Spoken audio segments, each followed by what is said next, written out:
Voilà, alors période spatiale et temporelle, très important d'arriver à faire la différence. Évidemment, il y a un point commun, c'est le mot période.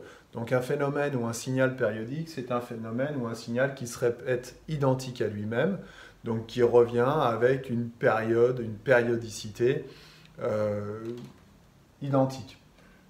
Deux façons de trouver cette périodicité, deux périodes différentes, deux notions différentes qui sont la période temporelle et la période spatiale. Alors la période temporelle, on va la trouver, on va la déterminer quand on a une représentation temporelle du signal. Donc c'est très important de regarder ici, d'accord? Si on a bien le temps en abscisse, si on a bien le temps, c'est que c'est une représentation temporelle, c'est que le signal est représenté au cours du temps.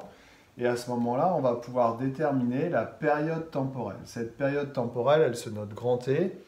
Je vous rappelle, c'est l'objet d'un autre tutoriel, que la période temporelle est liée à la fréquence par cette relation mathématique. Donc la période temporelle, on peut la trouver là. Évidemment, on peut la trouver là aussi. Ou encore, on peut la trouver là. Bon, il y a plusieurs endroits. Mais à chaque fois, on va trouver le même résultat. Si on ne trouve pas le même résultat, c'est que le signal n'est pas périodique, bien entendu. Et puis, il y a une deuxième période qu'on peut repérer, c'est la période spatiale. Cette période spatiale va être identifiable si on fait une représentation spatiale du signal. Donc, bien vérifier qu'on a x au cours du temps ici. Et cette période spatiale, parfois, ou même souvent, vous la connaissez sous un autre nom qui est la longueur d'onde. Période spatiale ou longueur d'onde, c'est exactement la même chose.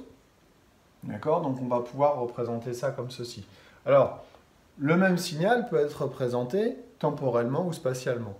Je vous donne un exemple. Je suis à la plage et puis qu'il y a des vagues qui m'arrivent dans la figure. J'ai deux façons de raisonner. Soit je raisonne en me disant j'ai combien de temps avant la vague suivante, et à ce moment-là, je raisonne dans le temps et ça va être une représentation temporelle du signal.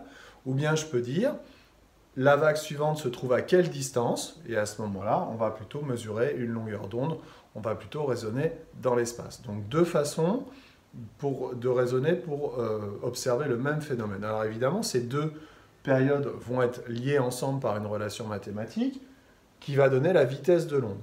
Donc cette onde, ou la vitesse moyenne d'un signal ou d'un objet ou d'un corps de manière générale, la vitesse moyenne est donnée par la distance sur le temps. D'accord? Donc si on reprend ici la distance comme étant la longueur d'onde et le temps comme étant la période temporelle, et je vais avoir V égale lambda sur T.